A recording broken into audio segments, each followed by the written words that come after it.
Maleifua mai Samoa, Maleifua ngalele au Sitalia, tai au manuia New Zealand male male hotele o Amerika, manisi tafa le lanolangi o loo mai moa mai aile mamalu o Samoa, tai au manino, tai au titoa le tai au matangofio le asotofi, o Aperila se fuluma le tolu lua afe lua tolu. Whawheiloa i atua i sunga i au ona tofia le atua i so se whatatapua i mana i o lato whatua, ma lo lava le soifua manuia le nei tae au matango fie, whaupopo i le atua le whaitaua o whaio. Aso le soifua, tau sunga mana i o tau whatua i mei se foi le mamalo le atunu i tupu mae. O tamama tina matua le au sina sina se ia o lava i whanau, vi ia le atua whaaftai lo nanga le lei. Taila na pule fa soifua. Wa fea i pia tatou i lea tae au, ma lea tae au, lea aso, ma lea aso. Ia fo ina inisi o a inga o ana fai mai fa anua noanga de nei tae au. Ia lea tua, ame nisi, to iti, ai tua toi tatou e to tele, faia lo na fina ngalo, pa ulava lea, ia tau ina ia fa mafana fanaina i lea tua, fina ngalo fa anua noa, ne mamalo lea tunu inisi o na ia inga, ia wale o maua fo le fia le nei tae au ona o le malanga le maliu maleoti e whawhelo ai fo le sunga le au auna le atua le mauta Samoa vi inga o le atua lau sunga Reven e sau a sora viena le ana ma le whaletua ia upulasi sunga le toe ina le taitai o le ekalesia metotisi Samoa so whaatasi Reven sione tau leota basta visita whelava ia mosa ma le whaletua ia vaitama soali Pasta solinga solofa malfaltua ia whawai. Sunga le toa ina le kalesia la mosato e fota ina. Reven tele tausanga malfaltua ia matau aina. Sunga le whawhiangai ngā malolo man malo le Uniting Church. Reven whaumumu poleka malfaltua ia nā tia vai o poleka. Sunga le toa ina pasta matai amika matai ia malfaltua ia Victoria. Pasta tauloli malfaltua ia Alieta. Pasta ainu umu le anga avi iswa inaya malfaltua ia Saipeti. Pasta sa ngali tuila epa malfaltua ya fai upu. Pasta faatili matulino Samoa malfaltua. Pasta ya feta sekali malfaltua ya Susana. Reverend Awatama Tafayono malfaltua ya Katanari. Ya malo lava le tapua ya tau sunga mana ya tau faltua. Taifo in mafuta mai. Taifo in mantua mai in Mount Samoa vi ingo le atua. Ya tau tatalo e le au noa. Le pa io a inga matama, le usonga pule mtu mua i tu au maanata wa inga di tai, ma le ba au fonti, sua ma le vai fanua, fofoma ai tu langi sa ole masale au mua, ma le lau niu na sai lua, le a fio fa atui to fa le ula la au namtas, ma upu ya te ole motsa, ta lofa lama, le Maleifua mai o le au mamalo stato malo, la na fionga tu ya ana tui ma le alifano vale to ato alau vi le lua, ma lo masiofo.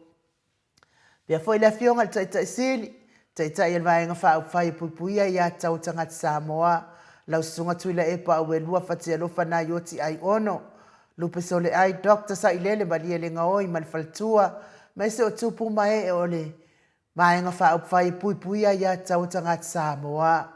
Professor Dr. Afualo luanga lau fali tau lua manu wood sa lele, male falitua e meise o tupu matamali, ole tau tua Samoa. Leo sina mane Maleifua mai ni nei tai au fau. Tuila epa fai ai malfaltua ia mangamu good morning. Se umanu matamua faalia male tausi ia Jacinta. Alofi pole patu malfaltua ia Vienna Miti Edwards. Ailini tiparo peti telesia se kolatika. Good morning telesia. Au lele matapula se umalofe reti funga. So vali faalava au Paula Banks, Julia Moli. Pea fo iselina ahlin nahia. Elisabetta Marcelin, Maria Akiau, good morning. But for the Fafela, I love Fiona Vui, Nicola Wofo, Malfaltua, Ya Molly, good morning, Molly. Felicita Autolo, Malfaltua, Malinofoalo. Therefore, I love Philly Arona Faingafa, Malfaltua, Malinofoalo. Manuela Tua, and Wing on Neyasofa, Manuia for Ilatua, Pisinis. Fiona Yale Maluma, the Falitua Yafafang, Leala Misa, good morning. Nafopula Salwa Telemos, Malitausia Susana. Vasili fiti fulisia inu etele ili faso tau. Malifalitua ya matau. Good morning matau. Fatia lofa povi. Malifalitua ya seyuli fale ula fatia lofa. Lilo fotua manu ma pepi freten. To alima pope mafaya inoa pope. Morning noa. Papa wali Paulo Yohane ma akenese. Na naifa umuinade ana tupu fia. Malifalitua ya monanu. Saipele kome malifalitua ya anofale. Le sunga ya pali tele mo angutia puna ole tango malfaltua male ai ngali pia fo itama matua ya tapua ile fau ma pepa good morning pepa falitango ai forani ma fe swan malfaltua malitausi ya fe taito fa naya upon vava wai ma fa amadu wai good morning pupui fatu elia tau ili ma Filipina tu au pepe Josefa setema makoleti Talainga ya moe malota ni elutito malua timu. Good morning timu. Sione haitang ma Eloisa Samoa ta lofa. Ta wetia ta fuasua maroini. Mata utia sa ngala apelu. Seaso malfaltua ya Celestina Stevie upati. Talainga ya mati malanga o maa. Fatalo fafo ile. Talainga ya tupa ya navailingi maumua nanu ma tausi ya Marina. Tangalota sesa matai ya malfalitua. Fala na ipupu pani pasa fa apoi malifalitua. Tau finga fui maono ma Diane ta lofa Diane. Mai tovi Filemoni malifalitua. Ya mesel maftanga. Tina sinko iole. Mount Samoa vi ingole atua. O tamai tina fo elen tina matua telefon. Tio safa atonu ni umata good morning. Atalina patiole stawa. Heni au tanga vaya mau salafa. Manuia ngadwe ngole neita yao mau. To amatayo ono sa itu fanatu. Eti maulalo. Lofa tele atu mo o eti. Solomona. Pefo ile sunga ya peni manfaltua ya Aneta Motunu. Venikuva manfaltua ya Anita Siliva. Lewi manfaltua ya Peta Salue. Tamamatua ya Seyuli Langolango fina umoni Mose Maria Ulai. Fono moana langa aya pelisauma. Trisle musu mauru leleota. Manuali ia sofa. Tau vau rivo ta lofa pitone. Tau vau Esekia la ununa vau tele wepi masita. Ta atitimoki siota e me se fo ile fionga ya tuifa sina. Perkin tau vau hiro. Ona manu esini malefaletua Livingstone awelua talo fapiwiva tuala Maria Playclock silulu Elia o amai o tina matua silulu fainga famisikei Enerico ma ana vasa pea fo ilo fiposi a moa pe lua ma Rosita na mula ulu ti umanu e Sarah Lifau malefaletua to suru ngau ngata mati malefaletua ya fa au elive misala au malefaletua ya situila pea fo itawa amitua na ifesili malisi Lucy Pautalo se walunga mamaliu mai tupai fasalafa malitausi male aingali tina ya ese tata mala good morning matafeo Ramota Hilton lolo matauama malfaltua ya ngafa sefulu pauli ului talione vitale malfaltua ya Caroline faumuina po wesi tangi lima malfaltua ya Tania sinaole vaiana uli tavai li falo afa le musunga uta Brown maltausi ya Tina talenga ya urungia vai luanga se upule ta alofa urungia ya mese tapua inga le kalesia katoliko Samoa Ruti hiyo talenga le falifitu lio voli tufunga malitausi ya natia malenofo alo pe fo talenga ya liu ngatani tau fine taulangi Robert Stewart tole afua malitausi ya lominga good morning ni talenga ya onofia na uma mana ya malefionga ya Sula Daisy manuia lene yaso iona fofuang fai mai se fo ilfianga ya mga luenga fatalo fafaptoa tato sui ya fetalenga ya Samoa le atinga ono soli tamali timani Samoa le tausi male ainga ali ya via le tua nei taia fo tato taufa imawa ile avofa malona ngalilei fa manuia le tua ifuafuanga fai o nei taia o male nei yaso ya mesele mafuta mai mamalo le atunu ilungo apio folinga lo ma wo fo yo to swafa fa pe fo ile YouTube fa tai fo fifi e ve nei po kalame ma to wata fa solo fa manuia le atua mo oto uma nei yaso ma to autostusi lungo apio folinga fa tai fa felo ai fa alo mai il nei taiao nei o taiao tup me fo ile le ya tunu nei le Australia New Zealand ma America pe ki fainga nuenga pe ke le fainga nuenga e tupu astofi uma mo oe ia vi ele atua fa taifo ile atua ia na fa sino manga mo tatou ele pe o si tatou watu no pele a le fanga nuenga ia ngai fa sisila ile ia stofi ia isi vaenga ento la masoe ta ia manuia ila wafionga ta telefo ai no uma mai ki manuia po kalame nei ta ia God bless ma futa mai melepone fa manuia fo ile atua ilo waso Angela tio sa fatonu ni umata ta ia manuia ila wafionga la lei nei tai au ai no uma tole afoa line of blue heart lango ina le HRPP fa tai fa alua kaula ya fa alua malo lava so ifo manuia fa alua good morning tau sala le mauta sunga ni fa pele sunga ya tole afoa sunga ya Mike fa pele ainga HRPP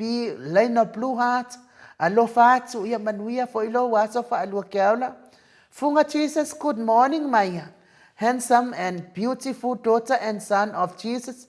Ta lo fatu le faola nemo o lua neta yao fovi ile atua malu fa nawa Yesu fa pe fo ita sili mo tangata umalava ma lol fo lau manuia ia manuia fo ilo waso funga fa taitele kuresa falitanga loa ta ya manuia ila wafionga tole fo ma inu uma Mike fa pe fo ya ata noa manuia po kalame nei tai fo God bless fa tai se meli sa vosa good morning Mount Samoa vi ingole atua ta lofa ai mai se inu u fa pe le uso ya Mike God bless you all manuia fo ilo waso se meli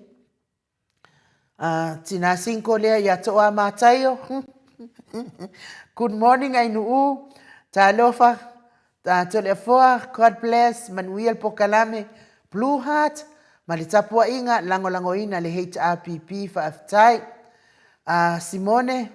Simone malo so ifua anu ese lo la le fa aftai mol pokalame wa mala matuai isi me sa lilo ma fa mala mai la to o lo opongisa pea lo fatu mo olua fa aftai mo lo olua taimi fa mai mawina ono olo olua lofa ia Samoa amu ia fai talinga ai fa alongo fa taitele lava Simone manuia fo ilo waso. Le tina matua ia se umalo fereti funga mafuta mai Alaska. Ta lofa maut Samoa vi ingo le atua. Ta lofa atu lua fionga lua suafa manu malo Yesu Keriso le. Vi ia le atua ne tai au matango fie a ia fa manuia tele lo tatou Paul Kalame tai au. Ile ne tai au, God bless a lofa tele atu. Tapua inga maise fo in. Lango ina o le HRPP, Papa Stui, e alai Blue Heart, fa taitele e te otina matua, vi ale atua o lo mawapere soifua malolo ina e te otina. Asa pese fa talo fa atu le suafa manu malo, tata wali o Yesu Keriso le nei tai au fau, fa talo fa atu fo ila wafionga to le foa, sunga ainu u fa apele insinia ia Mike, malo le usu alo fa atu, mai Wellington e New Zealand. O le laina o Blue Heart, langolangoina Papa Stui, ma le RPP, tapua inga se laupasene, le langolangoina o se tātou malo, whaangiangia tanga vai Samoa, ia vi ia le atua o hanga umana o le loto fia, ma le loto whaaftai, le ngata le whaaftai le atua, ia ona o whamanuianga, mo oe asa pese, ma le ainga, ia loto whaaftai foi, ona o whaasinomanga, tā tātou soifua maola mai ai, si o tātou watu nuu whaapelepele o Samoa. Whanai ati sa valinga, good morning, mautau vi inga o le Samoa from Brisbane, soifua manuia le nei tai au fau, vi ia le atua ia manuia fo ilo waso whanai. Heni welese mai ile au mata puiti ke promata, good morning, le au whakupwha lave. Good morning, lau sunga faltua inu Fionga tole a foa mai, ma lo so I foa manuia le nei tai au, ma tangofia, ma lo le usu, ma lo le tautua vi ia le ali, God bless, o le tapua inga, mai se fo I o langolangoina le RPP, e alai Blue Heart, vi ia le atua whaaftai uso, lau fionga le faltua. Mai uso ia timu au atito, good morning, beautiful tausala, tole a foa and Mike, tole a foa also atanoa, God bless this program. Whaaftai tele timu, ia manuia fo ilo waso, via ngaluengo ne yaso. Whaumu elive, so I fo manuia ila wafionga ainu tole foa whaapea Mike, ma lo le usu, ma lo wha malosi, wha ma lo tautua tunu, wha manuia le atua ngaluenga whai pea ile aso, male aso, manuia tele poklame, nei tai au, God bless, leino Blue Heart, leino al tapua inga, leino se laupasene, lango ina le HRPP whaaftai tele lo fionga faltua. Lori Perry Ariero whaaftai tele mafuta mai, whamanuia fo ile atua ilo waso. Sina lei Burton so ifua manuia ila wafionga manuia po kalame mai Singapore. Ia, amu ia fo ila waa o faletua I tina umonela langi. Tale foa. O le na mafuta mai sina le I o Singapore sa tusi mai fo sina le ia nafi mata o tusi manino le tatou pokalame I Singapore ia vi ia le atua whaaftai pe fo I se koe kaukukua I lalo over skipi o le tatou o le mata o tusi limo fonti fautua ali I talataina ma lo soifua maua ma lo soifua maua la fionga telefoa mal tausala mal pokalame manuia le luaso lo fatu mai au kilani New Zealand and my best Josia Leau whaaftai mafuta mai fionga ia tui whaasina broken tauvao mafuta mai ne iafu lo fatele mo e masiofo ilinga noa ainu pere tapa au whaasina tole afoa alo fatu foi mai whaifalele ia wa mio inga inga iafu ke uo wae la via kua inga Fetalainga ia nga fopula sa lua telemos ma lor soifua ma le langi mama po kalame nei tai au la wafionga tapa au whaasina tole afoa tausala o le mauta Samoa vi ingo le atua sunga ia Mike whaatalo fatu le fionga taisili tula epa Dr. sa ilele maliele ngaoi ma le vaenga whaauwhai le HRPP le fionga le Professor Dr. Afualo fionga le ata noa te sa me se pa anga uma le maut Samoa vi ingo le atua wha manuia le atua le pokalame nei tai au ma ia anga le atua le pokalame Blue Heart wha ngia tanga vai se tātou watunuu me se tapua inga lima matua whailoa ai le anga lei ma le mawalunga o le alofa o le atua talenga ia ngafa pula sa lua tele moas le tausi a Susana ma le ainga ali ia vi ia le atua tai malosi e wa ipea mo lau talenga e mai so ifa manuanga e laltino sili fa manuanga i la le anga vi ia le li Nancy Paul tai au manuia i lua fionga to le foa tau sala ininga noa ai nu ufa apea Mike Leino Blue Heart lango ina papa stui ma le vaenga matau te vita ma lo so i fua fa tasi pele atua mo oto fa pena fo i oi matau ia fa tasi le li ma oe ruta lua manu good morning Mount Samoa vi ingo le atua so i fo manuia i lau fionga ai nu ufa pele fionga to le foa tai le atua nei tai au matango fiu tato to ia ulia mai foi nei tai au fo a fa pena ona maua pele tato Paul Kalame le lange mama man soifua manuia vi ia fo i le atua ona ua toe whaopopoina fo i nisi aso i lo o tau soifua ma so mātou wola manuia po kalame alofa tele atu God bless whaatai tele lava a ruta lua manu manuia fo i lo waso my best Josia Leao whaatai mo whamanianga tai mafuta mai veta arona vi ia le atua i le ufionga i le tapa awasina to le fofa pe tau salon mota mai ko to le foa ia fa pe ata no al te sa God bless lua langa tu lava Blue Heart lango ina le fionga tai sili ia male vainga fa fai le RPP Lucia foi maono ta lo fa lua fionga to le foa en ein u so i foa manuia foi lo wato Lucia tai tele mafuta mai Veape Saisola Johnson tai tele mafuta mai manuia fo ilo waso e o Lucia lo mafuta mai Hastings New Zealand fa manuia fo ile atua fa tai funga Jesus mele fia ile atua sisiale fu avi ingo le atua aso umo nepo kalami fa tai Melania ai ono moala God bless our precious program fa manuia fo ile atua Melania ilo waso fa aftai tele Katarina a poi fa aftai le atua ono also ifua manuia fionga tole a fua mal tausala ya inu mai se Mike vi ia le ali nei tai a fo ni tele le atua mo o lua mal pokalame matangofie nei aso alofa atu God bless Laina Blue Heart mal tapua inga lango ina le fionga ni tata sili ia e mese le HRPP fa tai lango malos vi ia le atua lango ina mea tonu man mea sao ia wa fo fina wina manuia le manuia lau tele o Samoa mana ia tatou tangata mana inga tole foa ia o mato o tustusi le fai o mafuta mai nei tai ao au le nganga fa alo fo i tole foa i le tuua fa feilo ia tu lau fionga tapa fa sina fionga tu ia ana ave au malanga o le tama fa sausau o le tu malo le na tu ina tu ia o tonu mai pea ia a o le fa ululunga le ainga malosi fo i fitalainga le la ulo le taulau niu Prestene o le ekalesia katoliko Samoa i ruti o nei ia o le autustus pule anga fa katoliko Samoa i paramata malole good morning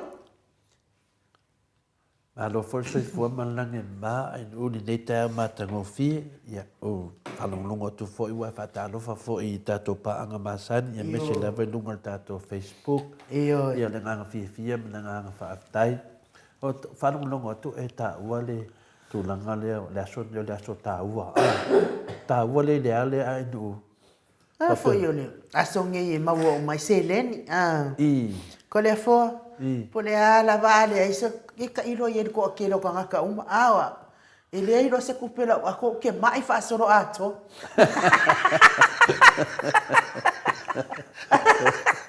ia ele le lo mai aku sa mai aku nungal ko kalam ole be ala le o tawa ya le aso ni ole aso tup ele ki ola fia wa ia ta ya pe ki fakalo fa u ape wa o vano fia wa ia fia pe o fatalo fa le mano le tunu yo na fa mai foi disia so boots pe no boots press down yo or kala lang ayo or kala malo awa ula ia ile Kau whapea money or no money, still praise the Lord.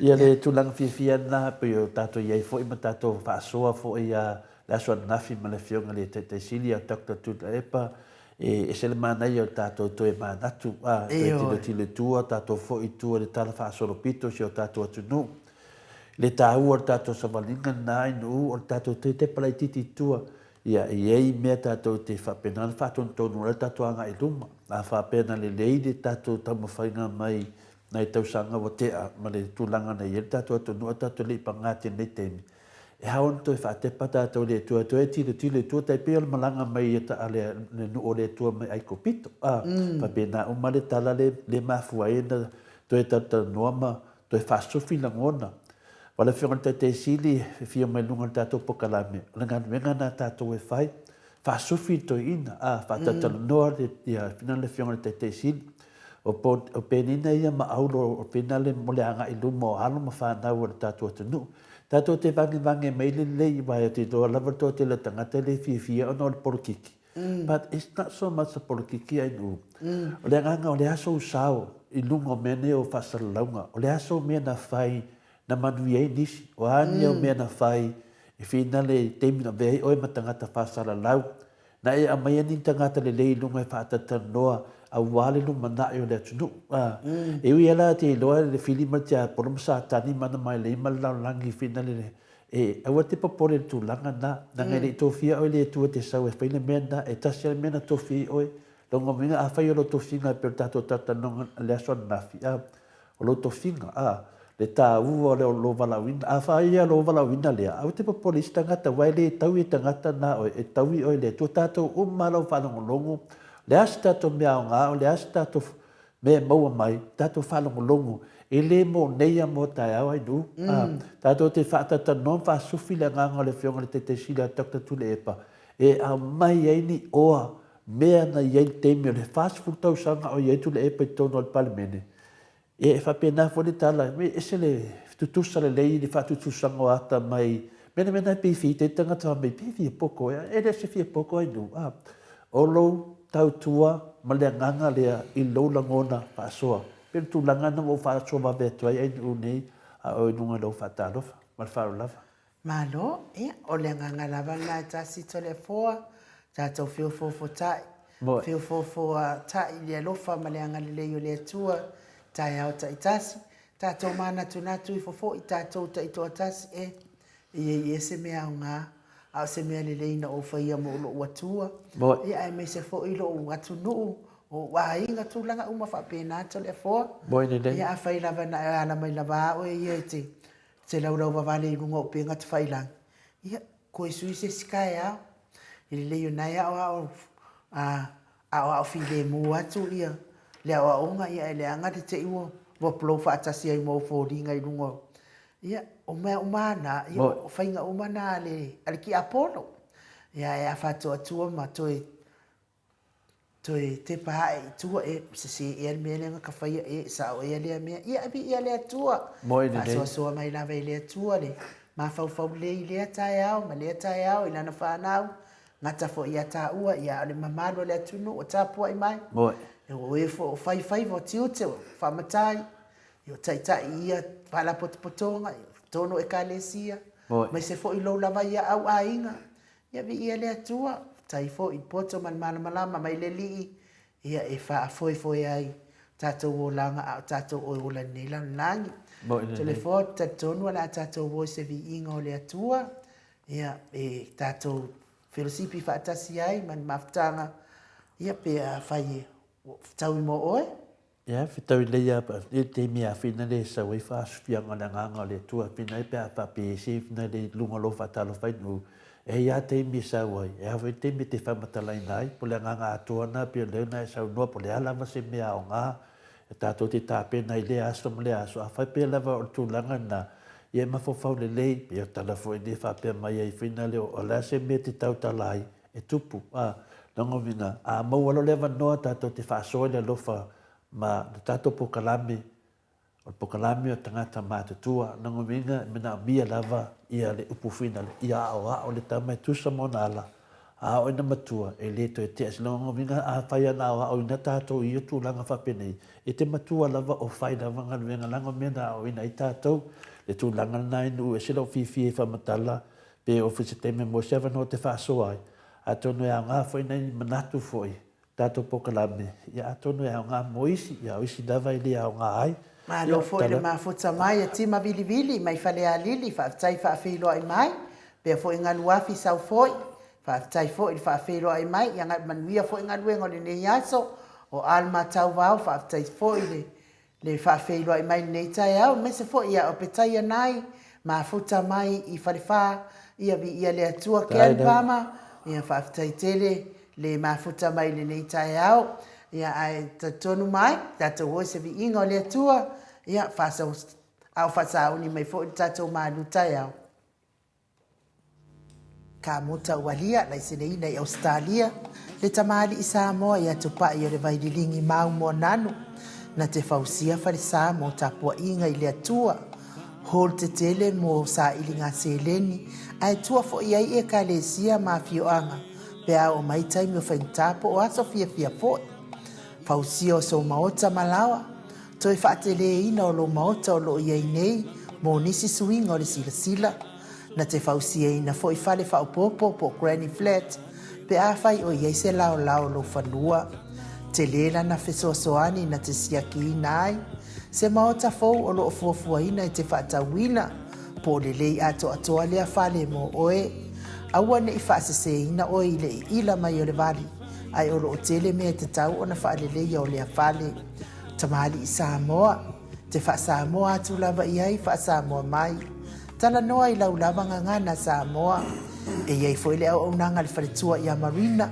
mo le tusina o le ata o le manumalu tapua ia po o hol ia a o lo maota fo i malawa te le tautinga ina i toi sa ili se tusiata maua uma le au nanga tupa i o le vaililingi mau mo ananu ma le whaletua i a marina i le taungata ai o le soifuanga o lo ua iei nei Samoa soani tupa i o le vaililingi mau mo ananu e tusile o ko fale Samoa pule oe pe whaatau i nei pe whaatau i Samoa na tōtonga na o nā luane lava o le kāmuta Samoa whapipi i loa awa o tatia tōtonga umore ngā luenga le aise uruti ngā wafa o ngā Samoa le se leni o ngā luenga mo whaalawe lave i oe po whea lava e te alala ai Australia po New Zealand foi wala autupa i o le vaililingi mau mo nanu telefoni o wha tasi valu fa o lua o fa tasi valu fa o lua mo nisi fa matalanga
Soisfona mane valu minute ona tale o le itulai valu isini au se talia.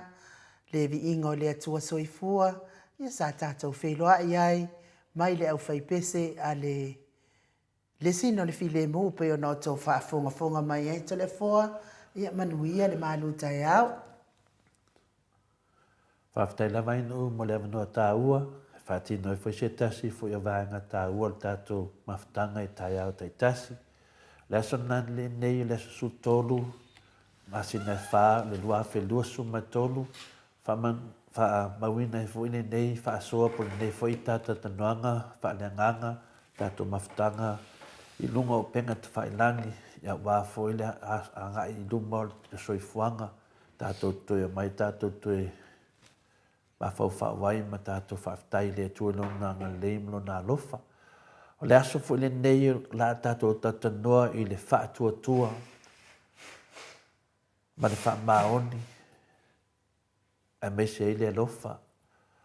O le whaatua moni. E awala mai lea i laua lofa. A e maua le lofa tua noa. Wa e maua foi le whaatua. Ai maua foi le lofa langa leo le tua wa maua foi le whamaoni. Tātou tata noa i le whaatua. Tātou tus whai tau. O mau lea i le mātei o sfuma le fitu. Arona whai upo se fuma le iwa e whangata mai i le whai upo i lua sfuma le tasi. Whamolea ni upe mwhaina e whonga ina le whionga pa ia le atua.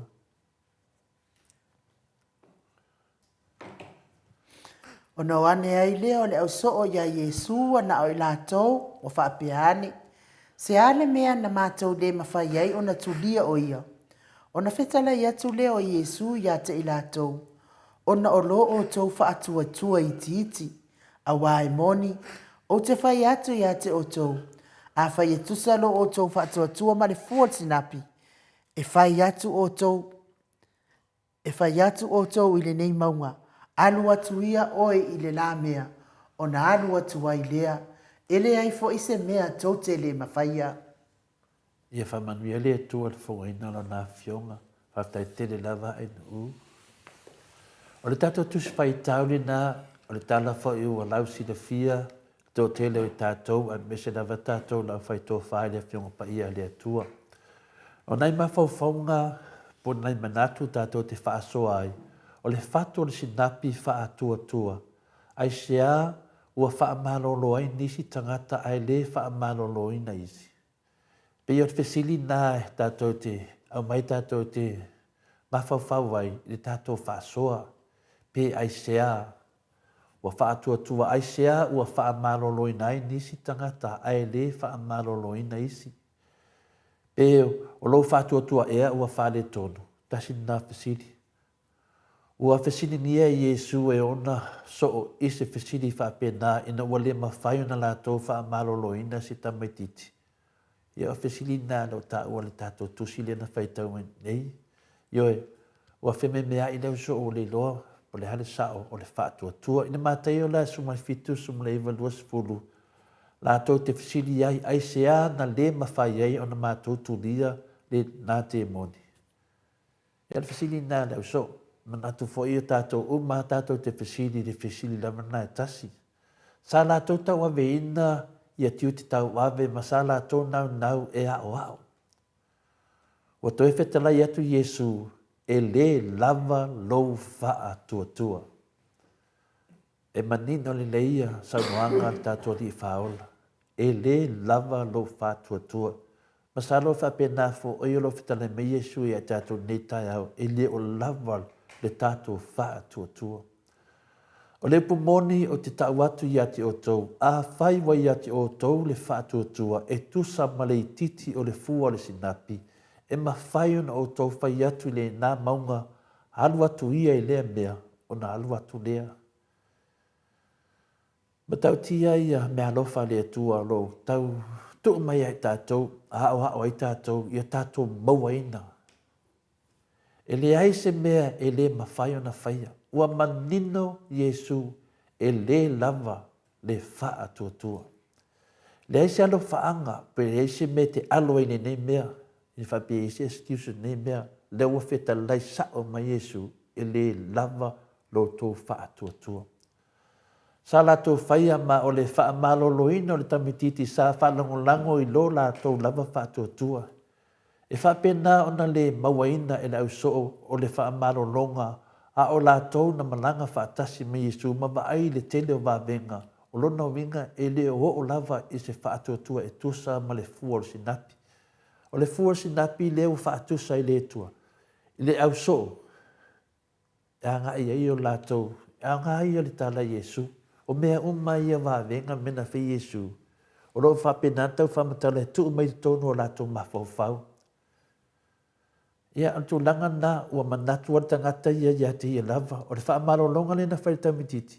Ua manatu lava ia le tangata ia lava. Au le manatu i le atua. O le manatu ia Yesu. Ia wa whiula e tuli te moni. Ai aka me i te moni. E whape whea o na le ai so lātou whaatuatua. Lono winga e matua uti lava to i titi ma lai titi ma vai ma le i teitai o na tutusa ma ngā ruenga lea lātou te whaia. O le ara wha moe Yesu ia tiao. Le ara wha moe Yesu ia te oe. O le ara le tui ngā whaatuatua e whaatuatua ai i whaatua sinapi. Le ara so mawhau iai. Le ara lava si tui ngā whaatuatua sa iai ia i lātou. Pesa se ea le whaatuatua, mātiri se mwhale tonu.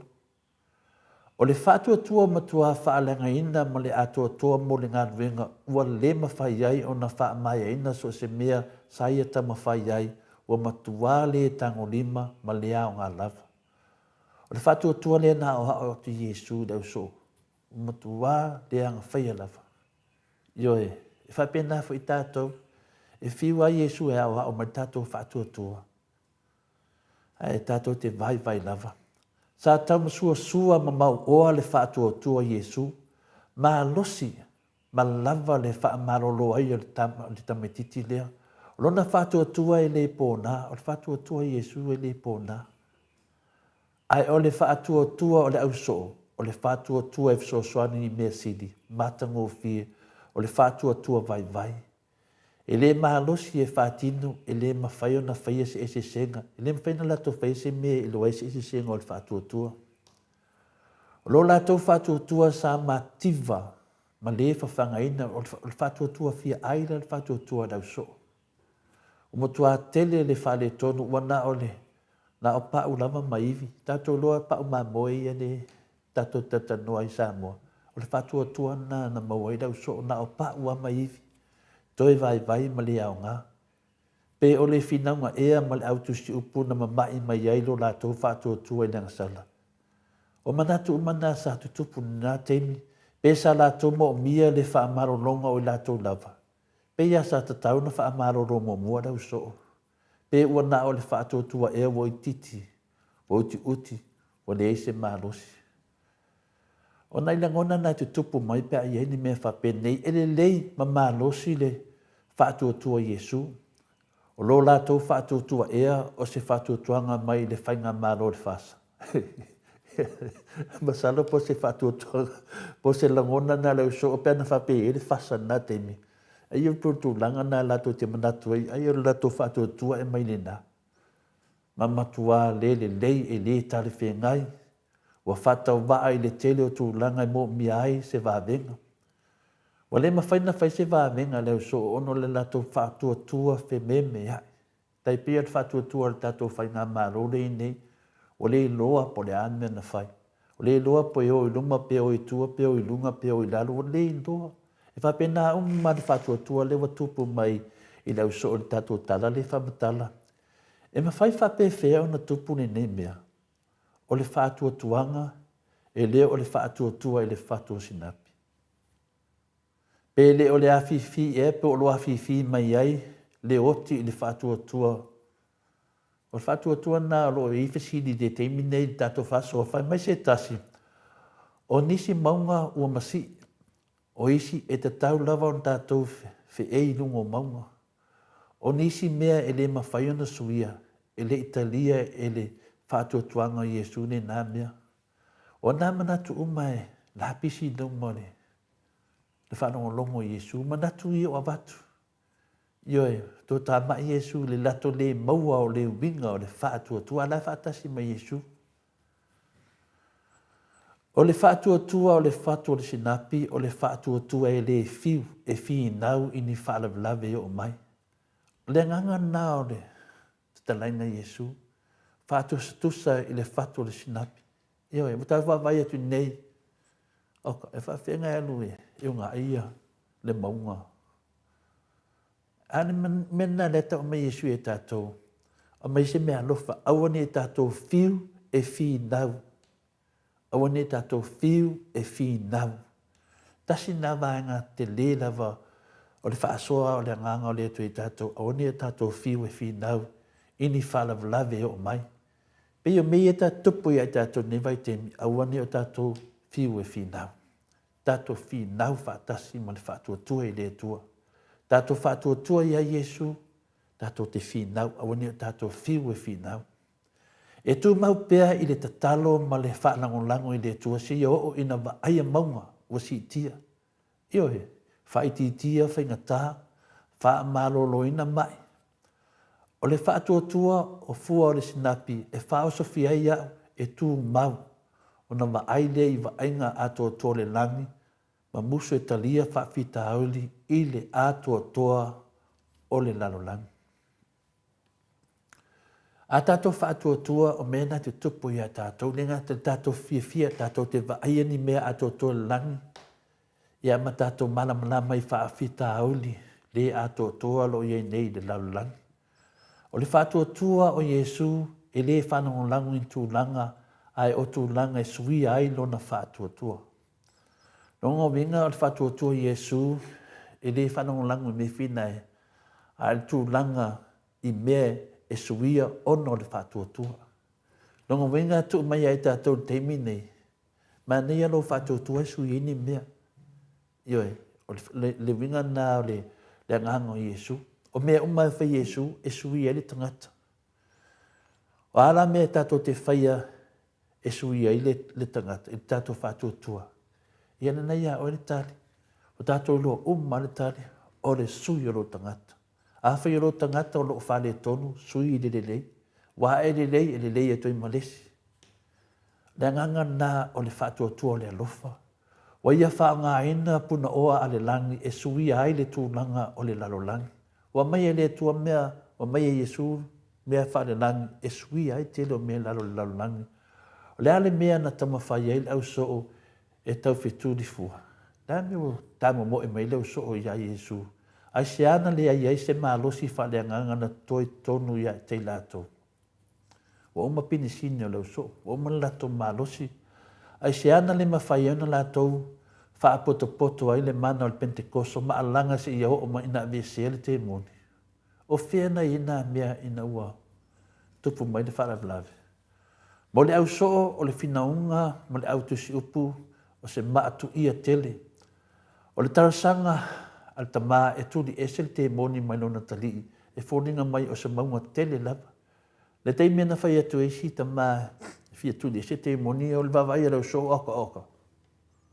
Pese ua mea ma mafa whinga le lato e sia ua lato mafa whau whatangata. Lato te leo maua le nganga o Iesu. Hapea whai tātou tupu mai loni mea whanonga aku pela e oki. Ai mawhau le tala le sinapi. O nai a mai ati o le malosi. O le masalo na mau ai lato. E matua te le la le masalo sa tupu leo so. Misi ato Iesu. O le lalolangi o se afianga tau wha matau. O te moni ma whinaunga ma le motu o tangata. E mawhai o na wha poto e whetongi lato pe a lato le wha manuina se wavenga. O manatu umana wo o mai lau so. Longa vinga e kau inga o lako e kangaka pe whape e le. Sa latou feita, fefefe, masau salo, mātili ai o na le ai se fisosoani latou te maua. E whoninga mai o loo whamanatu atu e Iesu. O na soo se upu moni ma le tāua. E le lava lo o tou whaatuatua. E le lava lo o tou whaatuatua. Ai sili atu mea o te whaia. O le whaatuatua o na oia ua tātou tari tonu iai. Ia, tali tonu ia Yesu. Ai tali tonu ia Yesu. Ua e maua le whātua. Lo tātou whātua e whātatau wina e ala i le mafutanga ma ki riso. Lona whātua ma le whaamaoni tātou te whaongaina. E tusa nama pe tātou te whaatawina se vahenga o le whātua mai a Yesu e pei o le whatu le sinapi. O le avesea lava maunga. A e mai a Yesu e fiu ma whaina e whaia nā mea. Nā te walaulina, pe nā te walaulina i tātou na ia sāwa vali i le whātua a e le o le vaai. O le mena le tauwhai Yesu whamatala i a tātou e ese ale vaai, ese lo sa vali i le whātua. Whamawina le le lua korinito anona mata upe 5 anona whai upe 7. E leo tātou whainga o le maramlama ai o lana. Wa ai le rangi e ala i ona fofonga. O au sa tau waso ai o le nei ua o wa ai i le whaatua. Tasi nā wā venga te le lava. Na whaia Yesu. Au ale whanongo lango i lo lava maramlama i le whaatua. O lo whata oto, lo tāua mai tōna tusi whata oto e tōlu, alo na whai upu e 5. Ua whaasata roina hau whaatasi ma ke riso, e leo hau foi o lo ola, a o ke riso o lo nofo i te tonu i a tiau. O leo la foi o te ola ai nei i le tino, o te ola ai i le whaatua i le alo o le atua. O le nā lofa mai i a tiau, ma foi na mai o ia e ia moa. Whamawina le tunu tusi o karatia, alo na mta upa lua, alo whai upa lua sifuru, o lo iei mau ia. E tātou te whaatepai, ma moli mawina ai, le tātou whāsoa. Mole ango lo tātou tama whai ai, ia tātou mānama. O le whātua, o le whātua le sinapi, e lo ai, lo lalo langi mai le sila whanga le tua, ma whanga aina le nawa ainga e sui ai lo lalo langi. Te tino sinapi na ino aile le sesenga, na te wala au li ai au, e a vea ma mea whenga renga le tua, mo suinga e ala i le whātua i a te ia. Ia o nei mawhauwhaunga na, o nei manatu ne nā li tātou whaasoa, e tu atu i au tawha. E leanga le mawhauwhau i titi, ai sili atu le leanga o le whaatua i titi. E lua mena e mai ai, ai mawhauwhau i titi, e whiololo atu i lo le leanga o lo whaatua i titi. O le manatu whatau waa e tau fia i tātou me le vai atu i le mamalu, le vani manimo, mafuafuanga le atua, o le whaatua i titi. O lo nau winga tātou te vai i mea e sili atu nai lo mea e mawhai on tātou whaia e tātou lava. Na tu ina atu i Yesu i ono so o le pule e tutuli e te moni ma whaamaro lo ai mai. Samatua i titi lava lo lātou whaatua. E toa tele na wai i tātou wale i loa le whaatua o le awhaia Yesu le melea na ia fola mai ai. Ua whaamanatu mai Yesu ia i tātou e le mo o mia ai le tele o le whaatua na o le fua o le sinapi. A whai e iai le nā mea e ala mai a Yesu tātou te maa losi, ma māno losi ai lava. Manuelo waso. Toi whaatepa tātou, toi whaitau le fiong pa ia le tua, toi sosoani, ma whaamana na mātini e tātou, i whapena na sosoani e tātou, i le tātou wala i le whaamoe por tātou sopalinga i le ala o le whaamoe. O le sailinga o le amio tono le tua te tono o siao tātou atunu. A mei se tātou te mauto finga whaatasi mai ia i le ola e whaavau. Whaftai tele lewa inu mo lewa noa, manuia lewa nei yasu.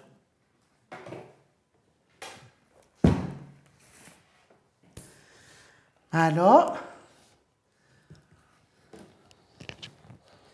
Tai lau fionga ni te pawhasina to le foa. Mo le malu tai au nei tai au. A whakafoi le mamadu le atunu i au. Sau noa wa foi le tatou malu tai au nei tai au. Ia.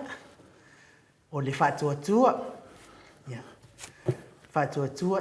Te tonu foi te lele o ngā o whatuatua mo tātou umalawa. Ia, pulea fo i le. Te leo tātou woda whaare kirisiano, ia e a misi mar whatuatua. Ia, ua. Leo ngā tūsa fo i le whatia mare o mea le whai mai e tala, ia vi ia le atua. Tai fo i mo le tapena ino o malu tai au wal whaafonga mai le mamalo le tunu tātou te whina wina pea.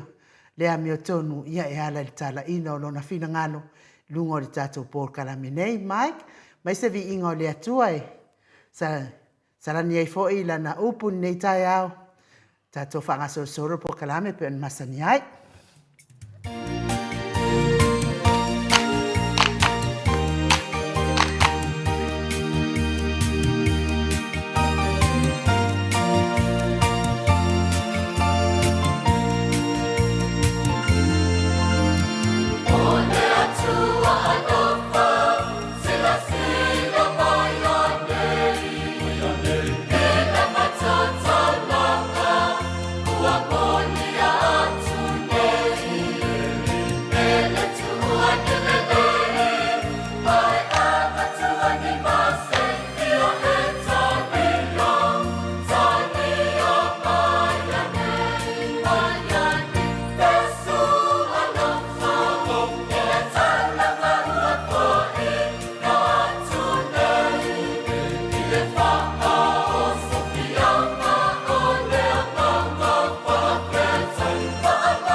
Fitu minute ua te ai nei le tu lai valu sini au se talia. Le vi inga o le atua soifua na langi ina le au fai pese katoliko mai farsela. Pe ona o tau sila ma mai moa mai ai ia mua o ua fasa o le alofa ma le anga le o le atua e ala fo i la na upu fola ina le nei tai au mo le fa malo ma le fa aftai le mamano se tato watu no ia mai se lava le au tapua i ma le ale maut Samoa vi ingo le atua ma le HRPP po le bang fa pui ia tau tangata ma lo fo i fa ka tai fo ma futa mai fa ka nei fo tai au tato pokanami ia ua file mu lava lunga le upenga te whailangi whaka. E sao lava e malosi lava mea moni. Ia lea, wa sasa lava le sori whaavae ma le sori tu la fono. Ia o lea lava wa ngu i fo lava ale au sori whaavae ma le au sori tu la fono. Ia e malo lava ia te o tau umal tapuai. Whaafitai fo i whaka le fisosoani tato pokalami. Ia me se fo i le HRPP iso o se awala ma lo fo i mo o tau uma lava ia o e fusu mo le ami o tonu o le atua fusu mo le ami o tonu sa tātou watunu ia lea lava o tātou ba aia lava fo linga o le anga leo le li ia o le ini pulu o amata na ngao pulu o ngao il mea ia le atua tātou tārisia wha masinonga nei masina nei man masina fo i o fa masina lava o fa masinonga tatou tau fai talo ai le atua i le malu le au lango mo Samoa vi ingo le atua te mama tina matua ia e mese lava le HRPP atoa ia tatou tu atu i numa le li i talo sanga ia fa masinonga o nei vai o nei masina na ia nga le atua maua le avanoa e toi fo i ai le fionga tai sili fa pia fo i le tātou hero ia le ale le pule i tono le pale mene e pei o na palo ta ina mai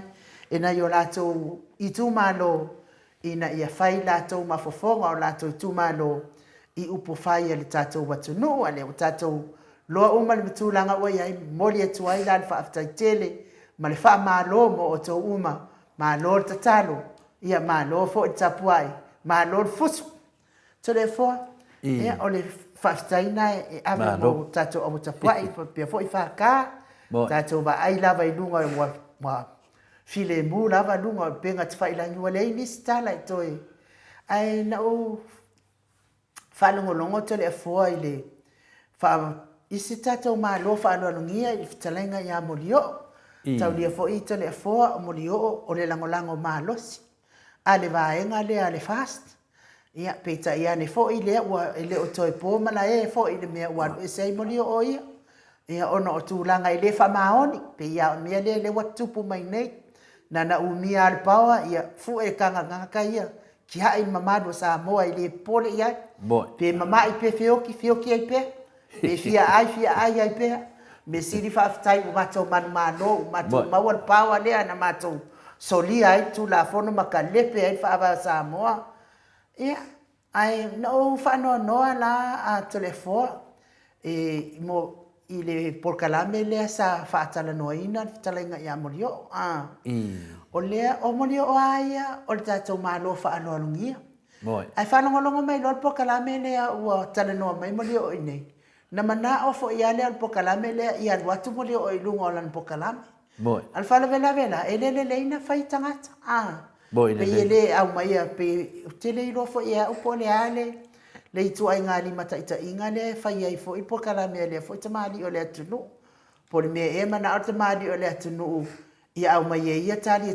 tu tangata ia me e pole tangata ia lana tali na la fo ina bala au lia mai o le manu mele le ia tato porkalame to le fo se le su e tangata tato porkalame o malo fa alongia ia mai la makanga le la bala anga kaanga o malo fa alongia ia to le fo le ala living all of Silia nu i le fatal no anga fo i le fia o porkalame lea i ia molio o manana fatal no ia le ia mane foi wa de te lo fa to telefone ma malo le tino wa fa longa le tu langa ia manino foi poleale me tonu ia ole mena tupu e ise sa no anga le telenga foi ia molio posana telenga foi ia wa fa penana fa anga le malia i foi le tustala por sui fa salau ia wa tipi ele o le tanoanga o le finale o tipi le tanoanga la ua molio sa fai ia wa tele foi la ma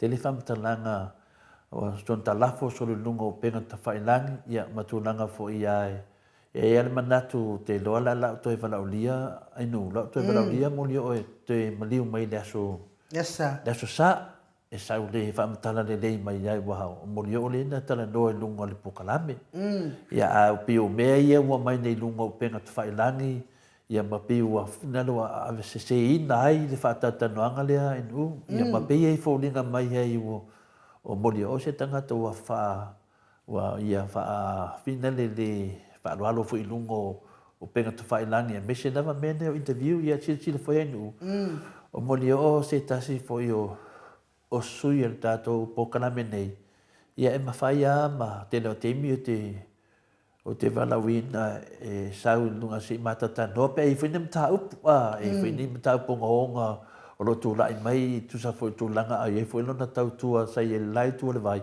ia sa mawhai lava na o vili aina su mai foi le ma matatano ma o te lapta ia lava moli o i tu langa uma lava ai nu uma me uma te tau tala foi ai e sila fia ma o te noa lei ma ta whatatona anga la whai nei ia o le la whafonga le mamalu le tunu o a fo ini ni mea o le awhale tonu e pa u malavala ia tea o a lai pa u waia ia mea pia ese mea whale tonu fo ina le whatatanonga wa u lea e hostinga le a fo i le whamoe moe ia le la o alongolongo atu nunga whapena pe wa tua ia moli o ai nu te wanga i le whaitionga ma le toa tele o tangata e fie le pokala me piwa whaitio na ia le whitalenga ia mulio. Ia e sa o wawa ai mo matamata i foi. Ia te awa ia e le aima sa whaina whina o le whitalenga ia mulio o whamatala i mulio o ia i lunga o longa anganga whina le tau whamatala lo na mauro whamatala ina. Ia e peo whina le o vinga o whamatalanga o mulio. Pei la piu fōringa mai wa ave seina ai. Ia te awa ainu. Ava pia o au lea o ngalpokalame. O au lau te whamaruru le tunu. O au la lea e te tau o na fifi mai mea umaria iai. O au la tau no whamaruru le tunu. A wai foi se la pe o la o i la o paanga ia por se tangata foi o walau lia. Lo malo o tato tatanoa ia whamaruru watu. Ia e poto lava le tau tai ia se lava na natu iama longo vinga e ia te me e fuina o langona na masani tangata mo tangata whasalau tangata le lei e hiro na manatu e le tau turia po ai e sao ia o ai se le tau turia turi lava o au se ia per tu langa sili nana fia ai fina le ai mau e le ia se me la utilo tilo a le au ngao le nei mea ma neia le maliu mai peo le talenga ia molio o le atali menino atu ai molio i le aso sa ia a le pio le talana ia a finale e nu e fisilinia e foi le tūlanga ia o te tali atu foi ma le whaetete o le hava foi i le vaha foi lungo o pokalame le si pokalame ia o la wana nā mau i o ai lava e ona le pokalame o ia lava nā e tatau na wha amaru lu le atunu ia ono tūlanga ia o ia lava e pa u iai a le atoanga ainu e maniu mala moli o te walau e su mai sa whamatala atu lunga i le tato ala leo ia me se fu ia te leo ia mawhawhonga se ua di mai ia per tali na mawhawhonga. E o tole a fo o te taktonu ia o le tūlanga na tau na iai tau na tali atu i nei moli o tu sai matua ing o moli o le so se taimi lava e a fiu mai moli o i lunga le tato pokalame o stanga te whaalo tele Whaelo alo tele ia molio ia atu langa le wa le fia i fo laitu. Ia mea na le ngai man na fo ia molio me mo mua e sa o le lo sa no e fa malulu la va le fai pokalame ia na ia au fa longo e tu sa fo i man le tau i le me tu lai mai. O le an me tu lai mai. Me mea no na lua e le fia na molio e lo atu o le fai pokalame la va na mala o ia mai molio. O le mea foi lale, o kani umai fai le tangata wala audio. Ia o taliana, e le whapea o le a umai le tangata i fai. E po kalame i le tali le ngutole. I le tangata lea e wala audio. Ai le whetau i male mea le whetali ia. O le mea foi lea e tau e foi ni mana malama. Ia awo le sanga tātele i tua foi wae. O le mea moni. e le mafai ana o fitia I lalo mea moni ai fa maoni mai ki ngā fo mea moni a fai lawa ti ngā vaenga lea ia langa o winga na mea moni ti ngā ia ai moni fo le fa malo fitalenga ia moni o e tu samale por kalame le asasa ia mes fo por kalame le songo fua pe ona bala au mai ai fo lai tu o le vai ia le tu o me si dia lai manna o mai e tele o mana ati ia lau talenga moni o ia ai tole fo sa o fa no fo I le fa tal vai solente nei I tala fo mai le lua a pisa mo le ti o tatu watu no sa o fa longo ai la I fa manianga fo el tu mai tai pani mia fionga pani mia mo mamadu le tunu to sa fo ile o le tala fo mai le lua a pi o te fa longo ai tala mai le lua a pisa mo to sa fo ile o le tala fo mai le lua a pisa mo ia na mai fo ile o le tala no anga fo ile a fionga tu mai tai pani mia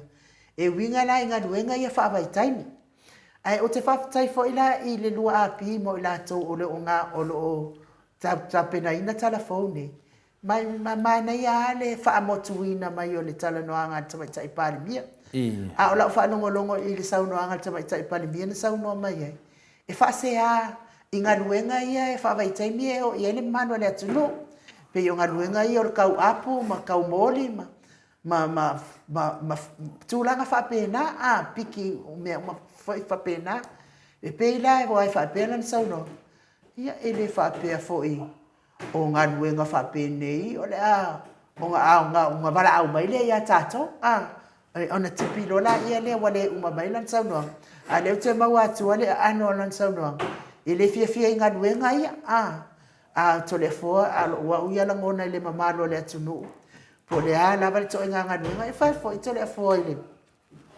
ile fa le moa le I la lo nei o I wai mouth I New Zealand e tomo I ne na le au fa ya o nga tole fo ma do le tunu o isa wa fo o sili atu le totongi le ma wai e na fa ya o nga o e fo ina na e fa nga leo o a fo I te lo nga nga le na malo e sili atu totongi ia ne na te mau matupe ia mau inga duanga wha vai taimia na ilo le whaasanga atupe I tamaitia onga ma le fo I telefona e o mailana I o te ima wha matala mai le tumu wak o Lono winga na le mea na wai wale koe good morning children awa good morning chicken ai mai e to e ia la tau mawhai ono o le leo te tongi telefona a pe o te tau mau atu ia sau noanga te mai tai palimia pe I whaale fia inga duenga ia o whako New Zealand ma o skaria se kore foka whai aku anga umawa ia inga duenga whaapea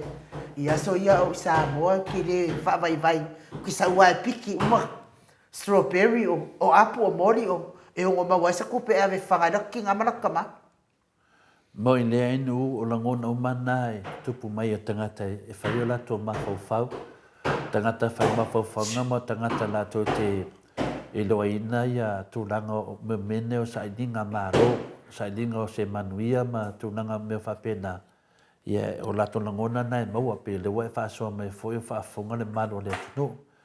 O mea moni ai ia ma le whamaoni, ia o le ngase maroro tūla I mene. Ia ua mautinoa o mai tātou, o le tala fia fwoi nā mo tātou, le ua tātou vaaia ma tātou iloina ni mea sa nātia. O ni langona ma ni mawhauwhaunga sa whauwhau, ma ni whauwhaunga sa whauwhau, ia le ua mai umailunga, le ua tātou mautinoa, me se tātou te fia tātou pokalame. Ia ua ngā fwoi tātou mawhtanga ma tātou pokalame, tātou te whinau whaatasi ma le nganga o le atua, tātou whinau ma le mea moni ma le whamaoni. Ia o langona ia sa tātou te li maua le whionga tamaitai palemia ma le amutanga le whiarwhai ngā pālota. Tātou te li whanongolongo I niana saunoanga whapena, tātou li whanongo niona saunoanga e tū la fuai. Ioe, I le teimia le whiarwhai ngā pālota. Ia, le ala ua, le ia se mea sa ole vinga o le upu lea, le ai ia se awhina le se mea e pōpea, e ia le teimea au ai. Ia le ala ua au, a whetau ia le au mai, au tātou malamalama fu I le mea watupu. Le ala ua tātou whalongolongo atu I saunoanga tū la fuai. O saunoanga e lua me lai te tonu, me mua, o le malamalama o le tamaʻitaʻi palemia o le saʻiliga o le manuia o se malo. E le yoʻolona i tutau aʻoaʻoga i le loloto o le manuia o se malo. Lea le tatou ele se mea itai sesi. Pe se mea whaangau le malia. E leo whaapeo whai atu se vai tatou tamaʻitaʻi palemia. E whai atu leo tatou langona na o tangata vai. E le whaapela o whaatole fo vai tatou tamaʻitaʻi palemia o fia me. Ai le whaatole fo o langona na o tangata vai. Tangata ele i o lato aʻoaʻoga te peo le fionga le Dr. Tule Epa, sa lele malia le ngoi, ia po le fionga fo ia Professor Afualo, o tangata wa avi le atua le ata mai whaapitoa, po le poto whaapitoa, po le mea lofa whaapitoa, ia te i lato e taita ita aise o tātua atunu pele o Samoa. Le tūlanga le rawa nei, e mana o mia Samoa ni taitai ata mamai, ni taitai po poto, ni taitai e whautauta, ni taitai e alolofa, ni taitai e whātua moni le atua. Ioi, o samalinga le nei leo tātou whālongo i ni saunoanga, e le tasi se saunoanga tu la fua i wa whai tātou tamaitai palemia. Lea foi na saunoa e foi le fionga le te silia Dr. Tule Epa, lesi foi tātou whātatanoanga. E pei fōringa mai tu laulava, pei fōringa mai o se sorofonu, foi na e lua uru, le teimi nei, ioi. Ia afia mela ve le tamaitai palemia toso tu foi lisipito, ia a sunga foi ala uli, toso tu lisipito. Le e saunofia mema a Keynes i fina le i te leo mea a mese foi la ia sainga. Ia e osa mai foi la uli ia o pongi sainga. Ai le fai a foi ia tato whainga pāloka. E fai mai o mai lotu tūli sainga. O mea ia whapene o lo atangia malo tato wawai ai. Au ne tato mamahe whamatala. Au foi le feita le fas pe a whape whamatala e pokalame ia lato te langolangoina le ame o tonu. Wa tato pokalame. E le whape se pokalame langolangoina ni o le pokalame langolangoina le ame o tonu le atua. A whaila o le HRPP o lo tūrai mai na lato whatinoa le ame o tonu le atua, ma lato langolangoina le ame o tonu le atua, ma whapenana lato wola ai whaatasi me le tato tunu na manuia i Samoa. Lana me tu uai. Alve tato langolango ma le tato whamalo. Wa tangata nei, e mena mia foi la tō le tato tapua inga. E le ma whaina whaisenga alvenga pe a lese tapua inga. Le tapua inga na le maota Samoa vinga le tua ta mam tina mātua lo wha leo e to le fua. O la tuanganga na. E rea meila se manato se fasa sto tasi po se tō lua, po se pokalame sto tasi. E whai ele mamaru le tino. Le afe maafe o ta mam tina mātua.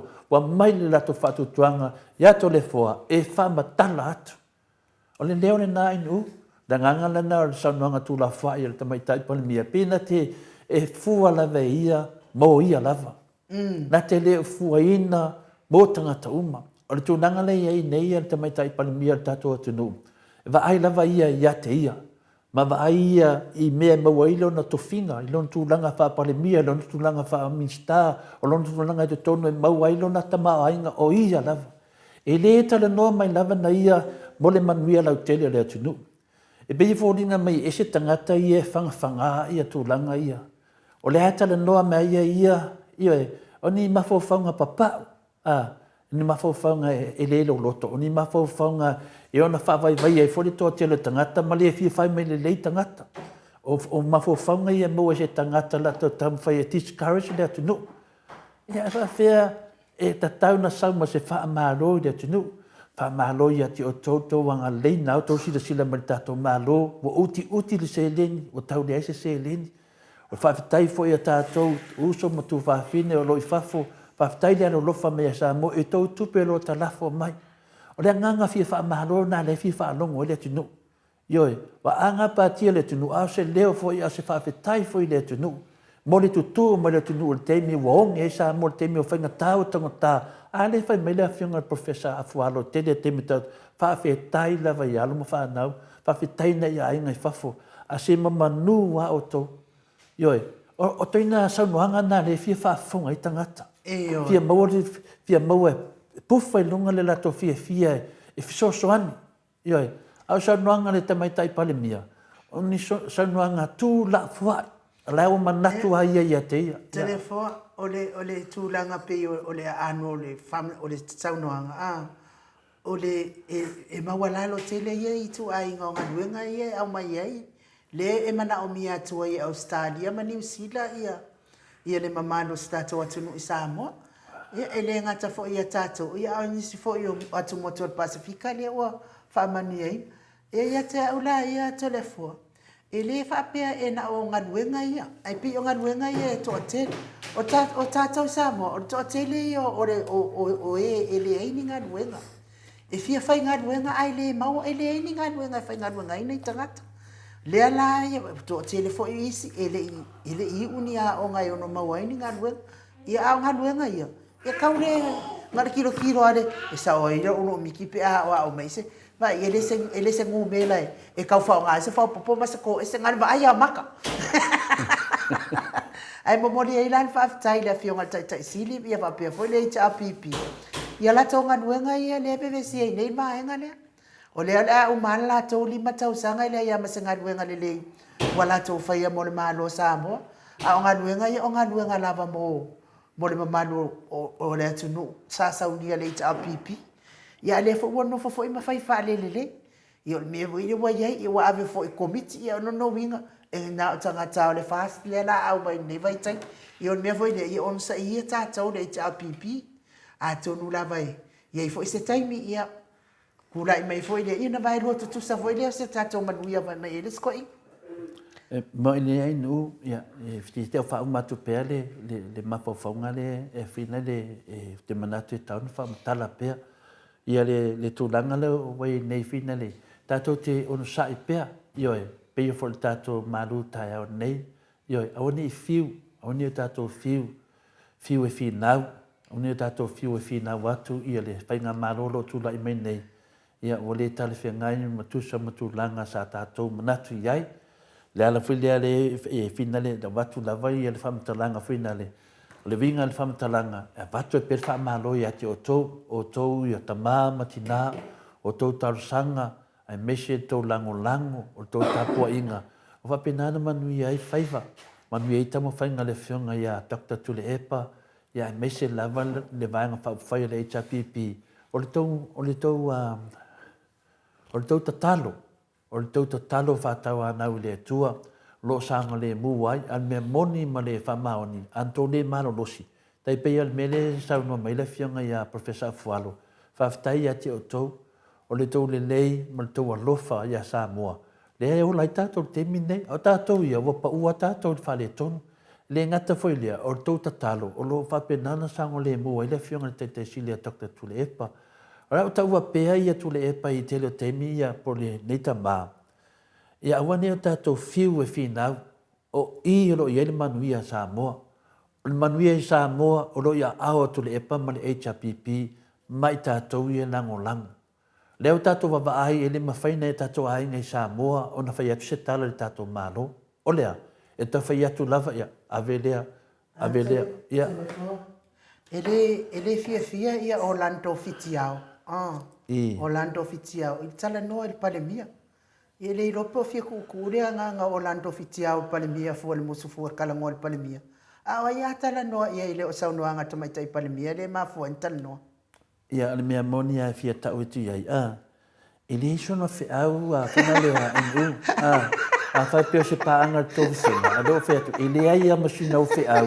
E te tautala le mawhau mai lunga pokalame. A le tautala to le fua i vinga le. I leo tautala tu to le fua ia oe o nanto. Pa mole lava. Le tautala tu i e o loo ta talo mo le chapipi. Le a le tau e i le anga leo tangata. Le a le tau e to le fua mai no uma le moto Samoa. Ta mama tina mātua loo to tule laulo sa lio loo to tule ta talo i le tua. A wā i a manuia le tato fina ngolo foi nei. Ai sau lo la fa pena te sau pina le. Ia be se mar pokalame. Tata mo mo le. O mai ia na o fionga telefo o lave fau e sau no. E ala na tala no le ngal pale mia le wona ma ia tato malo te mine. O ia na te fa ton wina o mal sa tato malo ina ia wona I fa le to. A me le wa ia nei ia. Le wa abatu itua ia le. Ia le ukafanga la uri ia ele ai se pe mi ka fo ile fa tau fana. Na on pe mita sa whaonga ia no na tamare whanga. Ia pe iau tātou uma ai ei sau whanga e ki anu lai le stana le whain pe mita o whanga nga. Ai le eise pe mita i whaatau ia. ua whaatangai ni le whiunga tamaitai pale mia na ave itua na wha. A wā ana whaapia i le awai, e na te tau whia. A wā li saunga le mua tangata uma ia. Ai waila atal no ia i tu i mea ia le tutupu mai. Mea umalava, ua whaata, uma koe whaasa ono koe pale mia ia la audi anu o e fu e laukanga. A mawasau mea mai maska ua mea.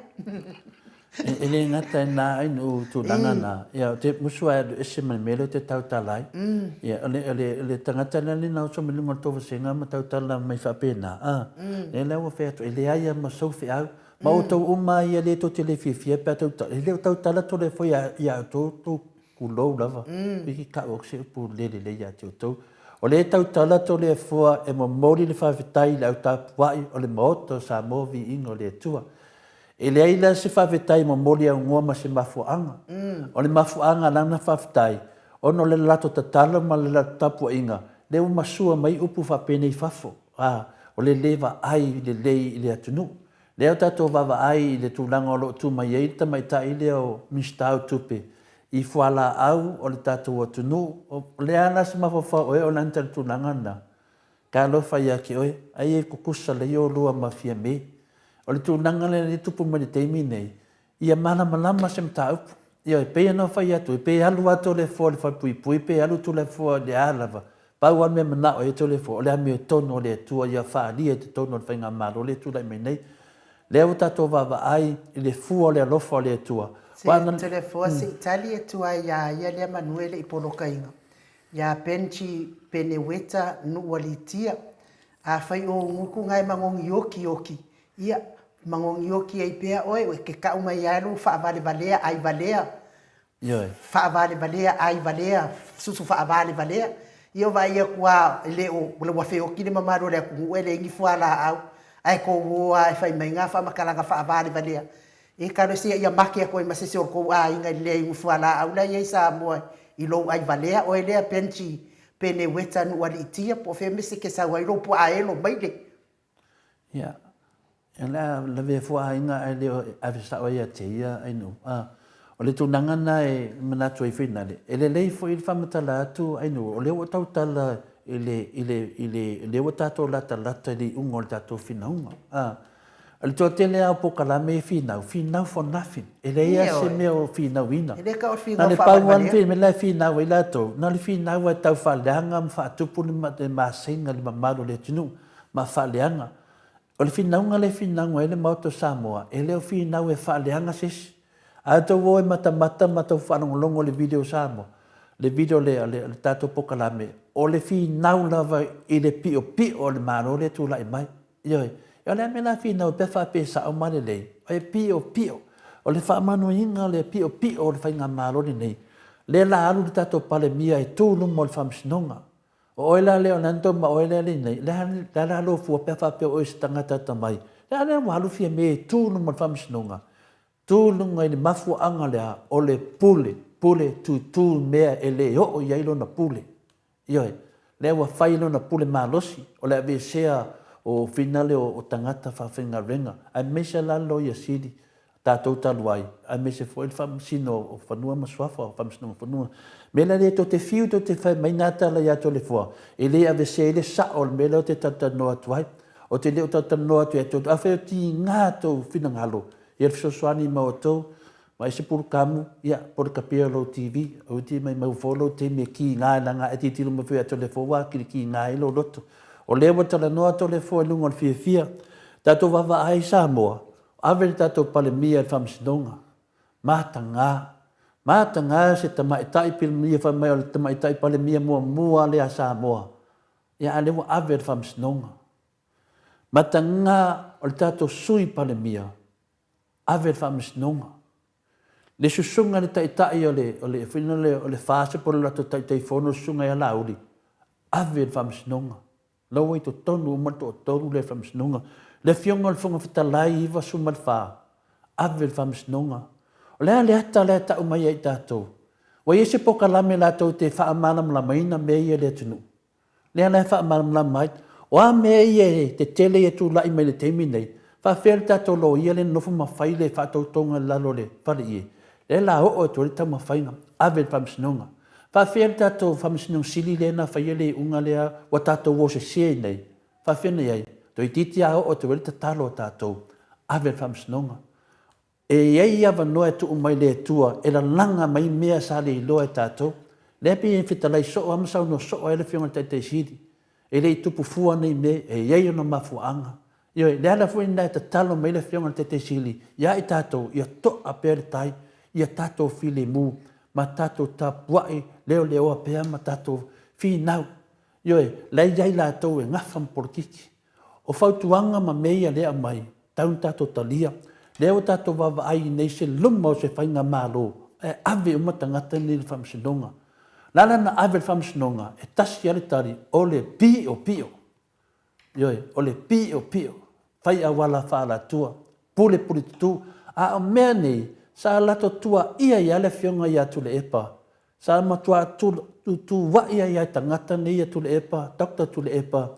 Ile melefa mai fina le o le puripurutua tu ina. Lea nang wa ai nei lato. Wa lato whati noa. Lea nang ave whamsinonga ne. Ioi. Ese mo tangata e fi nau mo le manuia se atunu. Ese tangata mo le fi nau ia māleia se atunu. O tangata nei. Wawa ai ala leo toa ne sau noa inu. Whawhia tātou whangai o mai. Whawhia tupe ia le tātou te whanongolongo atu lava. Whasela wawheta la. Lea lo mawhawhau i le tūlanga nei. O ai wana fuau ina le atunu. Wa sau e fua. Wa pewa pule ia Samoa. O ai e ona Samoa. O e ma tātou uma lava e onga le atunu. E le sea tunu una o tangata nei. E le sea tunu una o se tamaa inga po se tupu po le ai. O le atu nuu o tātou lava. E ai tātou ai atatau. E tana noa. A whale tonu. Tātou tana noa. Lana mani. O whei ari lau whasala lau ia. Ia whasala lau nei. Mewa whale tonu. O le tātou tunu. O wheo solo ai si au whasala lau. O whei mo le tau tatala mai si au whasala lau. La me o le whamanama mai si au whasala lau nei. Le tūlanga matana o i Samoa. E le ngatan bativa. Awa ave lato tai whamsinonga. La me o le mai whawhai whamatala.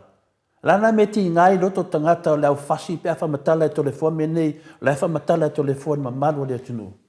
Pe o talana en ue, pina le fama nama. Ano ha aftai to le fo tusi mai lava ma to tusi. Ia o e fatu a mai Samoa, ia vai tino lava ile afo ile mativa ai Samoa. Se mamanu lava ngaduenga fa vai taimi. Ia ngaduenga fa vai taimi ia tata o te tala no ai nei. Ia ale le pe ona o fai atu ia o langa le na o whalongolongo i de New Zealand lua api. I o tūlanga na, pe i whaile fia ta mai tai pare mia i ngā ruenga ia e wātua piki. Ia wā ki whawhikai piki apo ma piki mori ma le. Ma strawberry ma mea uma whapena ia e o mai e ngā ruenga whawai taimi. O le o manu wa tari whai tau mativa ne vai tau? Lesi mea inu.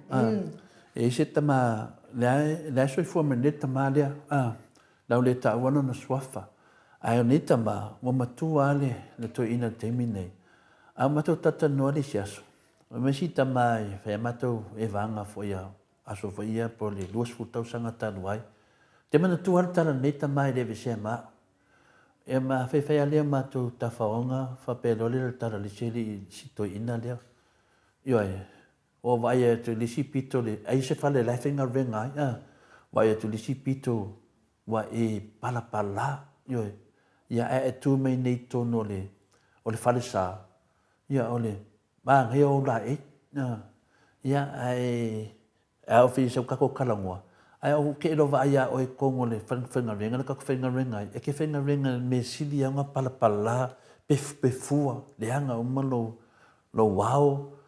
Ya, fai ale fam kalanga ale rile maaka o falongolongo ala pinga le para kali ko ing kali menoris ko ing mai vai oi uso a kong le se vai kia o pif pofio folinga o parpala ke alu lalo masingi nanga me vai me kia o le hanga a kolo o fule o fu finga vai oi ya kia o le patanga ma le preta la fanga oi o ai palpala o fuke va ai o ke lisi aso o ai se o fangau i te whalaua marpaka.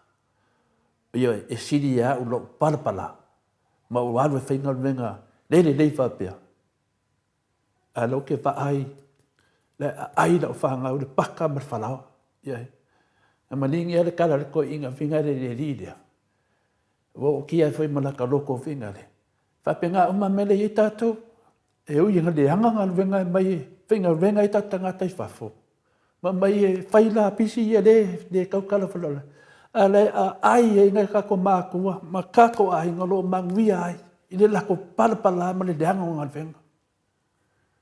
I le loa kako ka mai kai pale mia. Le onga ngi sanguanga kula fuai. Ioe, ke leo ka ngaka o lo ngā lue whafo e ila ko whai longa marulunga. Uma onga marulunga, pasi mai a onga marulunga. Ko o mai e la loe, kango ngā venga pala palama le anga mala pisi. Ongo lea, o lea lofa, o le kau kua, o le va aisi ang whanga, mo shongo ko rua. O whea a kua iai. Pia le alan ngā ainu, pia a kou kala loi mea, onga o mengi ke leda fianga. Ano, sau noa lau fionga tapa au whaasina tole a fōa. Mori fo i wha mālo ia i lātou uma o leo whātau taia mai le lua api. O te tari tonua a ia se ino o le na whātau taia mai pokala me nāpō. A nā tai au nā mai e tala fōu.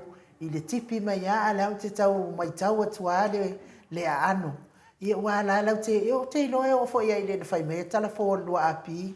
O lo fia mana o ngaluenga lea o le sau whafo ngaluenga whaavai taimi. Ia wai maua ni mea o ngāma ni mea lei mo Samoa. Ia ai tole fo ia sa o le lei lava. Sau fo i le tustusi mai an mato o tustusi. Ai vaenga lea le fast lea e vanvala au mai lunga tato pokalami. Ai asa fia a ai Samoa. Ai monga fo i o mautu pe a fai i fafo i atunu i fafo. Ia e monia. O le mea ana le tupu to te le lava o lango arsi vaenga lea. O le whee i mālosi ia. Are ko anga i e whakausapa. E le ngata nā whakausapa ma. Ko ke le iau lau whasi ia o ke loa ngai Australia. E le engi life. A whiwhiwa ai mai ngai. E le engi life. A whiwhiwa ai mai ngai a ka wawa ai a kui ai. Ia ke le whai a koe se kala iai. Ia ai ka wawa ai ngai. He rau ni a whakumuna ngai a ka ngai kupe. Wa kumu ka ngā o loi plastic bag. Ia kupe a lau ni a lai whee ia kua. O le whaukuanga lava. O le whaukuanga to le whai au whasa ia. O e su engi mea mauku ko ke ngofu. Oin whakau lengi mea ko ke ngofu ai. E ua ko ke ala lai mei lungal pokala mea to le whua. E kere me whakau sapa koe whakau pōngesi. Alai mangu ia lau ni. Al mea mongi a ainu. Ai ala whakau sapa. Ai nongo lafungi lako kupe lako aina. O lai whiwhi ola so ringei. Au whamakalanga lai whingei. Pia nang whananganga. Kasi ia ka ngaka ile i o mai peng whiki. Desi mai wane vanga le se mele ako. E a koe whainga ringa whia mamoe. Soro ni le mamoe. Le mena. Ane nge ia whi e le ma whau a wane se kau whai epa. Anga kuira epa le. Wale va anga whakonga kuira epa ia ne. Ia leo sue po whia mai ia. Ia kupe lau li ia ku plastic bag. E matalia ainu. E su e a mea na pe ato e tula e maile i cha pipi. E o whai e lau vanga ia whasalau. Lau whasalau. E isi whasalau lea ainu. E mane whai pia si isu mai molio. O isi whasalau. Ngaska mai poku a whapea kuroa kai peo se whare lea ka ua whina le. E kau whawhiowhi mai ko konga. A o whamatalanga. A o whamatalanga e sau whina le.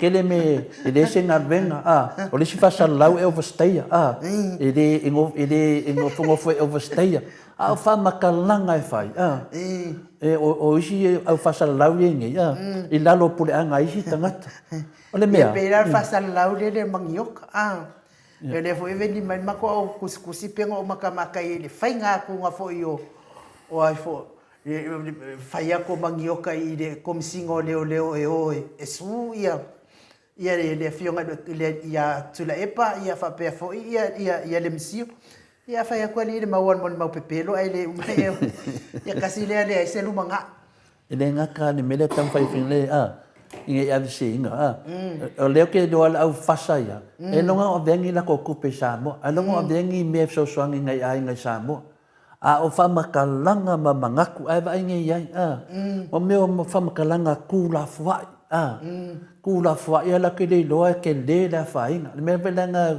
o ke vine ele skankaninga sau fai mai lunga ya uma ma la fangau Sole. Mai mua po le leilo whangau. Ai no le leilo whangau. Ngai saule i po kalame whamakala kui lunga. Ngai le leilo whangau. O ko kele o ka kou le ngai. Ngā ngā kula whai. Ai longo a vengi la ko me so swangi ngai la ko ai ngai Samoa. O le si pe fukua kau loa si pa o so roi dung. Le na ki whai aki ngai. O nei kanga whasara lau. Leo ki kalangoa kanga whasara lau ngai. O sa iyo ko rea fua ngā paua de wife o le lak. O whale whasara lau le whasara lau me lisi e di inga. Ia ai no ngai o fi menga ka skolu a o fi mai pinga le kolu a no ngai koko o le fasala lau ko to le fo e o fi le o ku a ko fa mal mo ia le la sa to va ai se temi to mala me le mo me so na tu la fa ai no ai va ai fo o ia o ta to va ai sa no nga fi me tu la fa ai ia mo ai a fi me ia te ai le va ai mo le tu no ai va ai mo le wal menga nga fake e manga o e kau faise mele lei o fia me le tunu a ko manga nga o faise me fa penga o e fa ku fia me a o sa ngoa fa penga le mu o ile mo mai le falawa ma le paka ile mo wa ka ulanga ka mama ki nga ave de loku o ile kausi ko tangata nei ya tunu nei fafo a wala le ba ai fa pea o la pisi me ia me ngā rue fafo o la pisi na o le aulo na i lumo le tua o lo maua le alofa tu no le tua na sio tatu tunu ia me le vai te le mane le mamake o afionga pa ia le tua me na so se tai lava e le lava lona sila fia e le afionga pa ia le tua le lava lona sila fia me ta upusili sili e tau i le tua o mata vai le nata tai a tato whanau longo i tai tai al tato tunu o le fionga professor fualo po le fionga fo le tai sila tu le epa dokta tu le epa sai lele mo lenga oi o ni tangata tō whamamao lava sila fia me tau pusili sili le langi whapena fo ina lato sila fia le lau langi nei ia a iaila le tai tai le sila fia le langi na te le loa fo le lau langi whawhetai lava ni umare manoa ma no to le fo whawhetai fo i mo le sau noanga matanga o fie ia i tatou au tusi fo ia whawhetai fo i mo tau fina ngano whaalia i lungo le tatou pokalame ia ua tatou tatara noa fo i me o tupu mai i se tatou mano whapelpele ia seiva ale ai tatou te le ele la ngā ia mea ia a o le sivaenga ia na whaatatari ai tongi mai ia mi siri whaatai fo i tau whaasoa mai lunga tatou pokalame ia o mana ia i fo i tatou tala noanga nei asa tole fo pe ia in tatou tala fo o tatou whai tala fo le fionga le ata no te sa ia o le whai nei fo ina na whamasinonga o ka malonga le wai fo manu whamasinonga ia tatou talo fo i mo le ata no te sa ia ilo na nga le fo i le tua ma sosoani ma wono na ma fau le le so na fina ngano le ia wa fo i le fina wina o le saulotonga lava o le tangata lava ia me fo ilo na fasino manga ia sa tu wa ia le tua ia mai le fofoanga ma fonga ele nei ia ile nga le o le tua mo ata no i mea uma lava o lo mafuta ai ia po ata no ia le sa to lua fo isa siana wo lava se tasi fo matai o lato nu sa lato o lua ia le na fa matala ata no le na o nai le ia ma liwa tuai lava le ala watu nei o le ata no te sa ia ma le tapua inga tatou le mauta Samoa vi inga o le atua tatou te tapua ai ma tatou talo atu mo ata no te sa manuia no na fa moe tot fa pina tatalfo le ai le i se wa ta mai ko ya la fa mai me ke le mai ta e fa manu lu fo ile mamanu le tatou watu no te tatonu wa le ai se taimi o ata no e mai ai tatou tala fo mo ne yaso ya tatonu fo ia na fo ia mana ia le lua api te fa no longo ia tara mai lua api po le news line fo ia na po le news line fo ia na lo mai tatou tala sa ia tu le ava no ai le ata no al te sai e fina wai fo i on fa moe pe ona yai e te le lava fo i taimi ia ai tatonu le lava taimi mo ata noa ia ai tatou talo mo ia ma fa moe pe ona yai mo li fa malo ma fa tai lunga ma to apio fo linga fa pe fo i lunga le YouTube to fa so fa alo mai fa malo lua to fo to fa funga mai pe a o valia ku fo isva nga sia ile minga o mai lunga i ngai kau fo ia nga fa leo aku le minga o le i le fa pia fo ina o la to e lenga la ko I tau ana tali atu fo ia iai. Ia ai manuia ne yaso. Ne yaso i ona fofuanga whai, lungo le apio fōringa, whapea fo i lungo le tatou YouTube. Tai lava le tusi mai, tai fo i moto fina ngalo whaalia. Whapea fo i ia le mafuta mai a tamama tina maota malawa. Mai se fo i atu wanga nai whanau nei vai taimi. I or ke miarge ngā whakelea le ulo koko leisa. Wha ulo ko pai anga kuare pisa i ala atawia.